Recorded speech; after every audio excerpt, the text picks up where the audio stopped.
дегенді шешіп тұрып былтыр көктемде бастым. Сахабалар жаяу Аллахтың елшісінің артынан Меккені тастап Мединеге кетті. 500 километр. Арабтың құмына бәтінгенді тастап құмын басқанда аяғын күйіп қала жаздады. Сол сахабалар Меккені тастағанда дүрілдеп тұрған сауда дүкендері болды. Bir tal құрма ағашы мен бір үйді бағатын кезде ұланғайыр далада құрма бақтары болды. Тастады ма? Тастады. Аллахтың елшісі кеттік Мединеге деді. Хижрат жасап Меккені тастап Мединеге кетті. Не үшін? Меккеде дінін ұстай алмақ, Меккеде исламға қысым болды. Бұны хижрат дейді. Ислам тарихында бұны хижра дейді. Жыл санауымыз, хижра жыл санау содан басталды. Аллахтың дінінде егер дініңе қысым түссе, Алланың жаратқан зіміні кең деген, отаныңда ауыстыр деген. Егер Қытайдың назарының бойында имани білім болғанда, олар Қытайда қысым түсе бастағанда Қазақстанға хижрат жасау керек. Өкінішке орай діннен алыстап қалды. Компартия тәрбиелеген бір буын қазір 60-70-ге келді. 100 грамм ұрттан өскендер қазір ақсақал болды. Оларға Қытайдың пенсиясы артық болды. 2 жыл бұрын лекциямда айттым. Еврейлер қалай қырылды дедім. Еврейді немістер бір күнде 6 миллион еврейді қырып тастаған жоқ. 1895 жылы Германия парламентінде заң қабылданды еврейлерді кемсітеді. 1905 жылы ереуіл болып еврейлердің дүкендерін өртеді. 1900 жылдан бастап еврейлердің ресторандарын шақты, зауыттарын өртеді. Son қорлықтың бәрін көрді. 1914 жылы 6-28 күні бірінші дүниежүзілік соғыс басталды. Соғыстан кейін мүгедек болған еврейлерге Германия денсаулық сақтау министрлігі медициналық қызмет көрсетуге бастады. Сол еврейлер соншама қорлықты көріп отыр. Немістердің соншама қорлығын көріп отыр. Неге Германияны тастап кетіп қалмады дедім. Ол 2 жыл, 3 жыл бұрынғы лекция. Себебі олар Германияда зауыт иелері, олардың шарапханалары бар, олардың Германияның пенсиясы болды. Сол пенсиясын қимай Гитлер дейтін бір жауыз шығып 6 миллионы қырып тастағанға дейін күтіп отырды. Қытайдың қазағы дүниеге құл болып, Қытайдың пенсиясын қимай, міне осы нәубетке қалды. Шариғат бойынша бұл тағдыр. Аллахтың оларға салған сынағы. Жаңағы адасқан сектанттар не дейді? Аллахтың Қытайдың қазағына берген жазасы дейді. Ей атаңа нәлет, сен ол дүниедегі кадр бюросынан келдің бе? Аллахтың жазасы дейді, сынақ екен, сен қайдан білесің дейді? Аллахтың сынағы. Ол бізге де берілген сынақ. Қазақстанда жасап жатқан сіздер, мейлі ер бол, әйел бол, мейлі үлкен бол, кіші бол. Біз Қытайдағы 3 миллион қазақтың мойнымызда қақысы барын ұмытпайық. Әрбір қазақ маған мына мәлімдемен жеткіз, мемлекетке мына мәлімдемен жеткіз. Сен келген аудандағы имам қазір тірі ме? Тұтқындалды ма? Сотталды ма? Имамның мәзімі, азаншысы, сол дін жағалаған азаматтар аман ба? Чауешектің жігіттері, Чауешектің Тарбағатайдың 7 ауданында имамдар тірі қалды ма? Жоқ. Бірде-бір имам қазір Қытайда сау емес, бәрі тұтқындалды. Кезінде тіріміздің ашамаймызды кесіп, өлімізді кебіндеп шығарған сол имамдар бүгін ұсталғанда, өлгенде біз үнсіз отырамыз ба? Осы ақпаратты сен бар оны құтқара алмасаң да, Ақордаға, елбасына, сыртқы істер министрлігіне, ішкі саясатқа, ұлттық қауіпсіздікке жаз, жеткіз. Арыз жаз, мен Пәленбай Түгенұлы, Қазақстан азаматы, ақпарат ретінде мынаны мәлімдеймін. Менің Қытайдағы туған жерім Пәлен ауданының имамы Түген. Пәлен күні ұсталыпты, тұтқындалыпты, өлтіріліпті, сотталыпты. Жібер. Біз осыны тарихта қалтыруымыз керек. 100 жылдан кейінгі ұрпақ осыны білу керек. Сен Чауешекте Пәлен ұсталыпты, 4-шіде Түген атылыпты деп, қатын өсетті, күңкілдеп дастарханның басында айтқаннан дым өлмейді. Ақ қағазға қара сиямен жазып қалтыруға тиіспіз. Мемлекеттің құзырлы органдарына жеткізуге тиіспіз. 100 жылдан кейін мына ұрпақтарымыз соны кітап қылып жазады. Сондықтан әрбір қазақ саналы бол, сауатты бол, Құлдық замандағы, бодандық замандағы тобырлық психикадан арылайық. Сабыр деген сөз барлыққа сабыр. Бергенге де сабыр, жоқтыққа да сабыр, бермегенге де сабыр. Бала берсе бергенде сабыр қыласың, балам бар деп аспайсың. Байлық берсе бергенде сабыр қыласың, баймын деп таспайсың. Бала бермесе қубаспын деп жыламайсың, Аллахтан бер деп тілейсің. Кедей болсаң жоқпын деп, сорлымын деп жыламайсың, кедейлікке сабыр қыласың. Сабыр деген сөз, намысыңды таптаса, әйеліңді, қызыңды көзінше зорлап жатса, өлімді де тіріңді де қорлап жатса, үндемей тымпиып көзді жұмып отырып алу деген сөз емес. Ол буддизм, ол тәркі дүниен. Мына дүниенің барлық қымқуыт қайшылығын тастап, көзін жұмып алып таудың басына, үңгірдің астына түсіп кететіндер, олар буддистер. Біз мұсылман, әрбір мұсылманның мойнымызда хақысы барын білуге тиіспіз. Біз сабырмыз. Біз Қытайға барып соғыс аш демейміз. Қытайды барып қыр жой демейміз. Бірақ Қытайдағы әрбір қазақтың басына түскен нәубетті әлемге, Қазақстан билігіне, ақпарат құралдарына жеткізуге тиіспіз. Міне еңбек. Әділетсіздік болғанда мұсылмандардың алдында үш түрлі жағдай бар. Біріншісі, қаракетімен әділетсіздікті тосады. Екіншісі, тілімен әділетсіздікті тосады. Егер дейді, осыған да шамасы жетпесе, жүрегімен Аллахқа жалбарынады дейді. Бірақ дейді, ол иманның ең әлсіз дейді. Біз қазір не қарекетімізбен әділетсіздікті тоспай отырмыз, не тілімізбен әділетсіздікті айыптамай отырмыз. Кем дегенде жүрегімізбен бір Құдайға жалбарынып, иманы ең әлсіз мұсылман болуға да жарамай отырмыз. Көл көсір дастарханда отырмыз.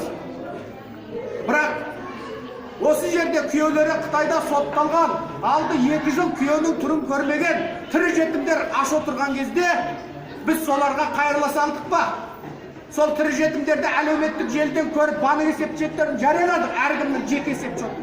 Соған бір 500 теңге әбеттік ақша лақтырдық па? Осыны ойланайық. Біз Тарбағатайдың Жетарал ауылына бардық өткенде. Қыдырәлі Оразұлы, Қайрат Байтоллаұлы, мен тағы мына Атажұрт, оның алдында тағы бір мәрте бар. Жетарал жерім-ай, сауықшыл елім-ай деген сол Жетаралда Мәтиқан дейтін келіншек тұрады екен. Күйеуі 14 ай Қытайда қамауда. Таңғы шәйлі нан жоқ. Үйі жылан жалағандай. Аш отыр. 2-3 баласы бар. Ал біз қай бетімізбен дастарханда тойлап, қай бетімізбен уайым қайғысыз күліп отырамыз. Туған қарындасымыз аш отырғанда. Мәтиқан жылағанда Қыдырәлі де, мен де, бізге барған жігіттер де жылап жіберді. Аш, үйінде дым жоқ. 14 ай аш жүр. Көршілермен, мерімді жандармен таңғы шайын елден, түскі тамағын елден, кешкі шайын елден ішіп алып, үйіне келеді. Әй, сабыр! Сабыр! Сондықтан, бауырлар, біз үйірсайықшы. Басымызға осындай зұлмат күн туып тұр. Біз барып Қытайға барып зеңбірек ат демейміз. Бір Қытайды бисмиллахир-рахманир-рахим деп бауыздап таста демейміз. Ол сауатсыздық. Ол әділетсіздік. Ол шариғатқа да, заңға да лайық емес. Біз Қытайдың осы зұлымдығымен, осы озбырлығымен сауатты түрде күрес жасауға тиіспіз. Бірінші күрес қазіргі соғыс. Бұрынғы заманның зеңбірегі, найзасы, қылышлық соғыс емес. Қазіргі соғыс ненің соғысы? Ақпарат соғысы. Біз ақпарат соғысы арқылы мынау тұтас биліктің назарын Қытайға аудардық па? Аудардық. Бүгін міне 60 тірі жетім балаға Атажұрт еріктілері ресми түрде дөңгелек баспасөз ұйымдастырды. Осы ресторанның иесі түсте әбет берді. Міне Қытайдың қорлығынан шыққан Аманжан Сейіт бауырымыз міне ауыза шар беріп отыр. Үйістік па? Үйістік. Бір болдық па? Бір болдық. Аллахтың разылығы үшін бірлікке келдік. Енді осыны жан-жағымызға таратайық. Ауылда қаншама қазақ отыр, Барақолтыда қаншама қазақ отыр. Қытайда не болып жатқанмен қақысы жоқ қазақ жүр. Бірін-бірі өсектеп, бірінің етін бірі жеп отырған қазақ қанша? Қытайда 500 мың қазақ түрмеде отырса қызық емес. Міне жердегі 5 қазақ бірінің атын бірі шықса қызық. Өсекті боратып, бірін-бірі жамандап, бірі көрге тығып отырған қазақ. Айналайын, бізге кім жау бізге? Бізге Қытай не көрсетіп отыр? Қарындастарымыз ненің қорлығын көріп отыр? Міне өткенде ғана. Мынау Шаяхмет ағамыз айтты. Шапшалда қазақ сақшының әйелі қайтыс болған үйде жұмыссыз әйел.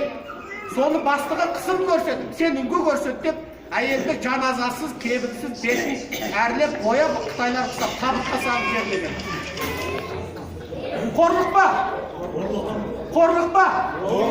Міне, еркектерді қамап тастап, анау ішкі Қытайдан, дивизиядан, қатын бала шағасын 6 ай көрмеген дұрғы басына шапшып тұрған Қытайдың еркегін әкеп, қазақтың әйелдердің үйіне кіргізген. Бұрын 60-дағы чалды, 50-дегі чалды 20-30-дағы қыздардың үйіне кіргізе берген. Енді жоспарлы түрде жас үйленген 20-30-дағы қыз келіншекке 20-30-дағы жігіт, 40-дағыларға 40, 50-дегілерге 50. Қаншама әйел асылып өліп жатыр дейді. Қаншама әйел ушып өліп жатыр дейді. Менің қолымда нақтылы дерек бар. Бізге келіп жылап отырып айтып бергенде аудио жазбалар ұлттық қауіпсіздік комитетіне тапсырып берді. Қаншама қыздар жүкті болып жатыр. Жүкті болып ата-анасы арызданып барса, мынау арызданатын іс емес, мынау жақсы нәтиже, ұлттар достығы үйленіңдер деп той жасатып жатыр. Әлеуметтік жерде көрдіңдер ме Қытайдың жігіті мен қазақтың қыздары үйленіп жатқан? Міне сол. Міне күйеуі түрмеде, қазақтың әйелі амалдың жоғынан Қытайдың еркегіменен бірге барып продукт алып, көкөністен үйге келіп кеште бірге тамақ ішіп, ана ит Қытай оның баласына түнде сабақ пысықтап, түнде енді екеуі өтіріктен екі бөліп жатады. Ол әйелге айтады, қысым көрсетеді. Сен көнбесең, мен сені де қаматам, балам жетіп қана кетеді дейді. Ол әйел көнбей шарасы жоқ баласы үшін. Осы қорлықты кім көріп жатыр? Сенің ағаң көріп жатыр, сенің інең көріп жатыр, сенің нағашың көріп жатыр, сенің жиенің көріп жатыр. Ал сен қай бетіңмен үнсіз отырасың? Қай бетіңмен сен бәрі жақсы, бәрі дұрыс деп отырасың? Біздің қақымыз бар ма? Олардың біздің ойынымызда қақысы бар ма? Бар. Ендеше бәріміз не істейміз? Осында отырған әрбір қазақ, айналаңдағы басқа үнсіз отырған, қарекет істемей отырған, нем кетті деп отырған, өсек айтып өз алдына бұрқырап отырған, Қытайда әдемі әйел жақсы деп отырған жынды қазаққа барып үгіт насихат жүргіз. Біз тас түйін одақтасуға тиіспіз. Біз тас түйін берекелесуге тиістіміз. Егер біз бүгін 2018-дің бүгініне 31 май біз бүгін одақтаспасақ, біз бүгін тас түйін берекелеспесек, келер жылы осы уақытта еврейдің сүйегін өртеп, сүйегінен сабын жасаған неміс, сол трагедиясы неміс жасағандар. Келер жылы Қытайдың қазағының сүйегін өртеп, бізге отандық тауар, қазақтың сүйегінен жасалған сабын деп сатса, біздің малғұндар, біздің мәңгүрттер сол сабынды сатып алады, өзіміздің қазақтың сүйегінен жасалған сабын. Осы күнге қалмайық десек, баламыз бен қатынымыз ертең Қытайға қор болмасын десек, егер Құдай тағала бізді еркек деп мына дүниеге жіберген шын болса, біз әрбір қазақ осында отырған, осы сөзді естіген, айналаға 50 қазақты жей, 100 қазақты жей, құдағыңды, нағашыңды, жиеніңді, жеңгеңді бәрін жей, одақтас 1000 теңгеден жиіс жаса, әлеуметтік желін ашып кеп қалып, зарлаған Қытайдың қазақ видеосы. Көмектес соған. Маған берме. Есеп-шоттары тіке-тіке тұр. Көмектес. Телефон тұр. Көмектес. Әке шешесі қамауда қалып, осында аш-жалаңаш қалған студенттер жүр. Көмектес. Жаңағы Нәтиқан сияқты маңалалы болып тұрғандар бар. Көмек. Ай, мынау кімнің балдары? Әке шешелер бар ма бұлардың? Менің айтайын дегенім, қазақтар үнсіз қалмаңдаршы. Жаңағы адасқан сектанттардың сабыр деп, ол сабыр деген үнсіз қалу емес. Шариғатты дұрыс түсініңдер, дұрыс жолда жүрген дін ғұламаларынан білім алыңдар. Дұрыс мемлекеттің мойнындағы Қазақстан мұсылмандар діни басқармасынан бар. Түйткілді нәрседе солардың фәтуасын тыңдаңдар. Әрбір адасқан жындының сөзіне сенбеңдер. Біз бір дінде болуға тиіспіз. Сол сияқты ұлт мәселесінде де бір көзқараста болуға тиіспіз. Сондықтан айналайындар, өзің барып 1000 теңге атай салып қойма. Бүкіл туыс туғаныңды жей. 10 туысыңды жейіп 10 000 теңгені ата. кем дегенде біз осы аш жалаңаш отырған тірі жетімдер мен тірі жесірлерге, әкелері қамал, шешелері қамал, қараусыз қалған студенттерге қайырласайық.